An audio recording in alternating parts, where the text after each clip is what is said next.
title of today's mini podcast is, What are your skills? Most people are accomplished at something. Some set the benchmark in their area of expertise, whether in their job or profession, their hobby, or in their family. Unfortunately, some people never give themselves credit for what they're good at, and sorry to say, many times other people overlook that skill as unimportant.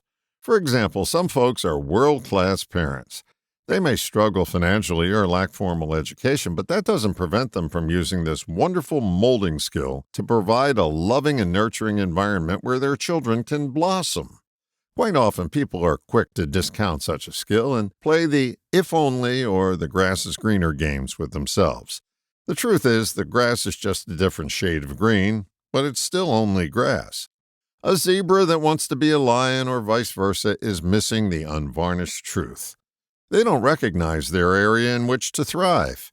My ex-wife used to say that fathers encourage their children to be what they can be, and mothers accept their children for who they are. I'm certain there are examples to the contrary, but her philosophy seems to be accurate. A misperceived level of expectation for yourself or for others can lead to frustration and disappointment. Reminds me of a story. Many years ago, I was in a career-changing mindset. A friend of mine had just attended a seminar called The Accounting Game. He was a company owner and wanted to understand accounting a bit more so his eyes didn't glaze over when he listened to his bean counters. He raved about the seminar, and I got caught up in his enthusiasm.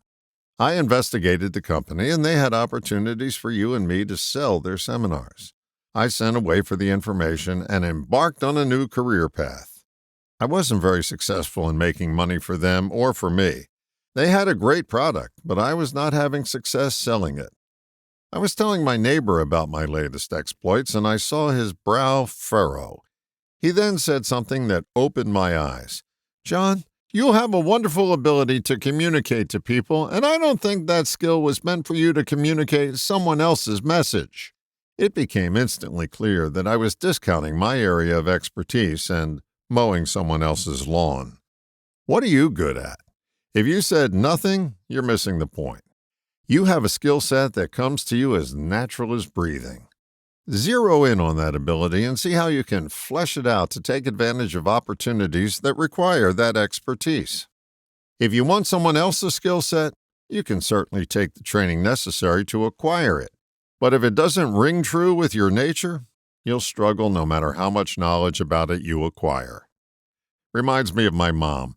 She was a knowledgeable waitress who had an incredible eye for decorating. She never took a class, but she really could arrange furniture and accent pieces to make a room eye-appealing and more than a functional space. It was really her calling, but she never pursued it. She worked as an able but frustrated waitress. There's the other side of the coin that's equally frustrating. I call it the stage mother or stage father syndrome. I'm sure you know some parents who push their children into areas they always wanted to pursue themselves but never did. The poor kid can't sing a note, but the parents keep setting them up for failure by getting them vocal instruction and putting them into recital after recital. Many people do that to themselves. They have a false sense of who they are and move in the wrong direction. They take the training and acquire new skills but never flower, because they've overlooked, dismissed, or discounted their natural skill set. There are many skill assessing methods available to you if you're still confused about what your natural ones are. Myers-Briggs, Enneagrams, and others. But my real message is this. Ease and comfort will come your way when you pursue something that comes easy to you. I wonder how curious you'll get about that today. All the best, John.